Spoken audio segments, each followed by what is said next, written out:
Rafinha deserves more credit and more respect from everybody, from the fans, from the club, and nobody can deny that. मेरे Raphinha के analysis शुरू करने से पहले आप video को लाइक कर दो, कमेंट करो जो भी आपको लगता है रफीनिया के बारे में, और चैनल को सब्सक्राइब करो। आज का लाइक टारगेट रखते हैं हम 200 लाइक्स, और वीडियो के एंड में मैं आपको दूंगा वर्ड ऑफ द डे। तो चलिए बात करते हैं रफीनिया के बारे में। हम सब जानते हैं कि हांसी फ्लिक के आने के बाद रफीनिया की पोजीशन चेंज हुई। उन्होंने सेंटर अटैकिंग मिडफील्ड को अपना बना लिया और उन्होंने रिसेंटली हैट्रिक मारी। सब उनके बारे में तारीफ़ कर रहे हैं, बट उनका करियर बार्सिलोना में इतना स्मूथ नहीं शुरू हुआ था। He had a very Rocky start. But Raphinha के बारे में जानने के लिए हमें उनकी थोड़ी हिस्ट्री में, उनके पास्ट में जाना पड़ेगा। तो रफीनिया की शुरुआत हुई थी ब्राज़ील में, एक क्लब है जिसका नाम है विक्टोरिया गिमारेश। वहाँ पे उन्होंने नहीं, इतना पीछे भी नहीं जाएंगे। सबको रफीनिया के बारे में तब पता चला था जब लीड्स यूनाइटेड न्यूली प्रमोटेड 20 सालों के बाद वापस प्रीमियर लीग में खेलने आई थी, और वो थी मार्सेलो बियल्सा के अंडर, और वहाँ पे लेफ्ट विंग पे खेलते थे रफीनिया। उस टाइम पे रफीनिया ने अपने आप को अनाउंस किया था वर्ल्ड स्टेज में कि हाँ, एक ब्राज़ीलियन प्लेयर है जो लेफ्ट विंग खेलता है और उसका नाम है रफीनिया। लीड्स यूनाइटेड में रफीनिया ने दी बहुत अच्छी परफॉर्मेंस। 2 साल खेले, 65 matches total and 17 goal score किए। एक स्पेसिफिक मैच था 4-3 वाला अगेंस्ट वेस्ट हैम, जहाँ पे उन्होंने सुपर परफॉर्मेंस दी थी। उसके बाद वो बड़े क्लब्स के रेडार के अंडर आने लग गए, और 2 साल बाद 2022 में बार्सिलोना ने उनको ऑफर किया। उस सीज़न लेवेंडोस्की भी साइन किया था बार्सिलोना ने, और तब से वो बार्सिलोना के लिए खेल रहे हैं। जैसे कि मैंने पहले बताया, उनकी इतनी स्मूथ स्टार्ट नहीं थी बार्सिलोना में। उन्होंने एक इंटरव्यू दिया रिसेंटली मार्का को, जिनमें उनने क्वेश्चन पूछा कि आपका did you ever think about leaving Barcelona. आप खुद ये इंटरव्यू देखो। Oye, ¿te has planteado irte del Barça en algún momento en estos 2 años que no te salían las cosas lo mejor como querías? Sí, sí. Cuando llegué, los primeros 6 meses para mí y mi familia fue muy difícil. La verdad, fue bastante complicado. Después del Mundial ha mejorado muchísimo. और यहाँ पे रफली Raphinha Spanish में ये बता रहे हैं कि शुरुआत के 6 महीने उनके बहुत डिफ़िकल्ट थे, उनके लिए पर्सनली और उनकी फैमिली के लिए।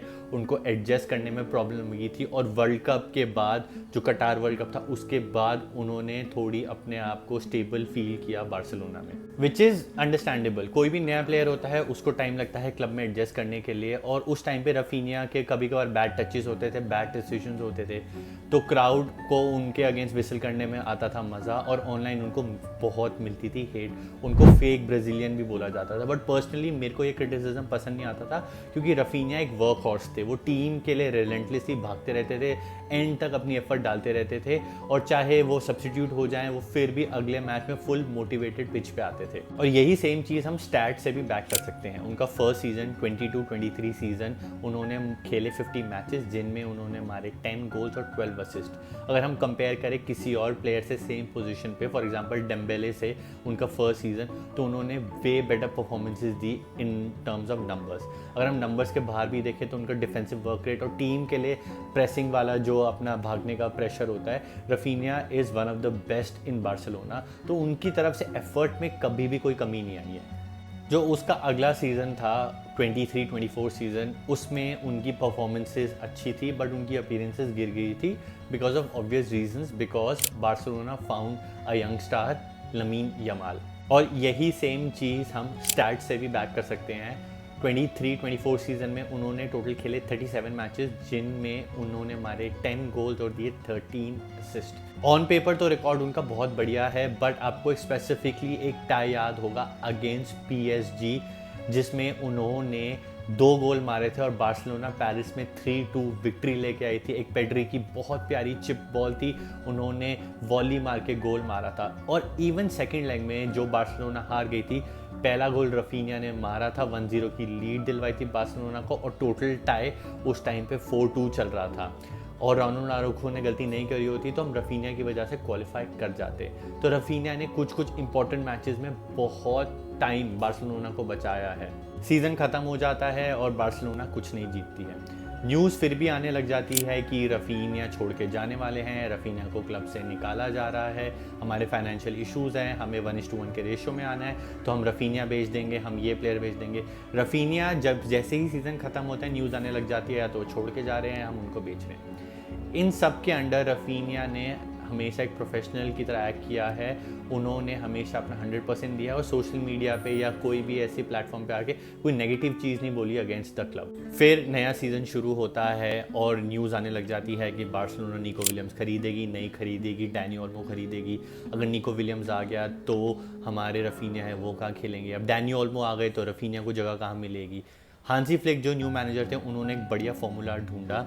उन्होंने डाल दिया रफीनिया को सेंट्रल अटैकिंग मिडफील्ड में और हम उनकी परफॉर्मेंसेस देख ही रहे हैं। 4 मैच हुए हैं, उन्होंने हर 4 मैच में रफीनिया ने इधर गोल मारा है या एक असिस्ट दिया है और वो वर्क हॉर्स तो है ही है। आप कोई भी हाईलाइट उठा के देख लो मैच की, रफीनिया रिलेंटलेसली भाग रहे हैं, रिलेंटलेसली टीम के लिए एफर्ट डाल रहे हैं। हैट्रिक मारने के बाद भी उन्होंने एक असिस्ट की थी फेरान टोरेस को। तो ये है वो रफीनिया। और इसी परफॉर्मेंस और कॉन्फिडेंस को बैक करते हुए जब मार्का वाले इंटरव्यू में रफीनिया से पूछा गया आपका ऑब्जेक्टिव क्या है इस सीज़न का, तो रफीनिया ने देखो क्या बोला। El objetivo de mínimos tiene que ser ese. El objetivo de mínimo. El objetivo de mínimo es ganar. Ganar la Champions. Claro. Intentar ganar, ¿no? Esto tiene que ser el objetivo mínimo. En mi opinión, jugar en el Barça, tu objetivo principal es ganar la Liga, ganar la Champions, ganar la Copa del Rey, la Supercopa. Si está en un club como este y no pone un objetivo como este, está en el club equivocado. उनसे question पूछा गया कि इस season का objective क्या है, उन्होंने simple answer दिया, the objective is to win. We are Barcelona और हम एक टॉप क्लब हैं और we will fight for everything, not just for La Liga, even for Champions League. Raphinha ने क्लियर कट इस इंटरव्यू में बोला कि हम हर ट्रॉफी के लिए जाएंगे, चाहे वो ला लीगा हो, चाहे वो चैम्पियंस लीग हो, चाहे वो कोपा डेल रे हो, चाहे वो सुपर कप हो।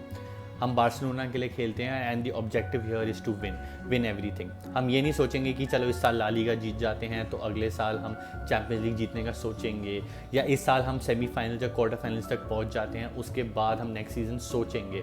उन्होंने वो मेंटालिटी दिखाई है जो हांसी फ्लिक रिफ्लेक्ट कर रहे हैं अपने स्क्वाड के लिए कि अगर हम बार्सिलोना के लिए खेल रहे हैं, हम एक टॉप क्लब के लिए खेल रहे हैं, so we will go for every trophy. Does not matter हमारे financial issues and does not matter कि हमारे जो साइनिंग्स, हमारी टॉप साइनिंग्स हम करना चाहते थे वो नहीं हुई है। वो सारी चीज़ें हैं पिच के बाहर। पिच के अंदर की परफॉर्मेंसेस के अकॉर्डिंग हम हर ट्रॉफी के लिए जाएंगे और यही मेंटालिटी है जो रफीनिया को रफीनिया बनाती है। अगर हम डायरेक्टली कंपेयर करें जो थे हमारे प्लेयर उस्मान डेम्बेले, रफीनिया को सिर्फ लगे 2 साल to reach 50 goals and assist और यही सेम टाइम डेम्बेले को पहुंचने में लगे थे 4 साल।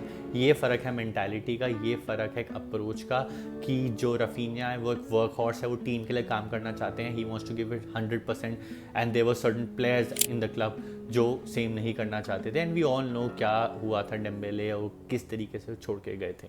सो guys this was my analysis of Raphinha. According to me he is a top player. Video अगर अच्छी लगी, रफीनिया का एनालिसिस अच्छा लगा तो वीडियो को लाइक करना, कमेंट करना जो भी आपको लगता है रफीनिया के बारे में। As I promised word of the day मैं देता हूँ, तो रफीनिया के लिए जो मेरे दिमाग में वर्ड आ रहा है that is magician and magician in Spanish is mago and Raphinha is a real mago for Barcelona. चलो अब नेक्स्ट वीडियो में मिलते हैं। आदियोस, हस्ता लुएगो, विस्का बार्सा y विस्का कातालुनिया।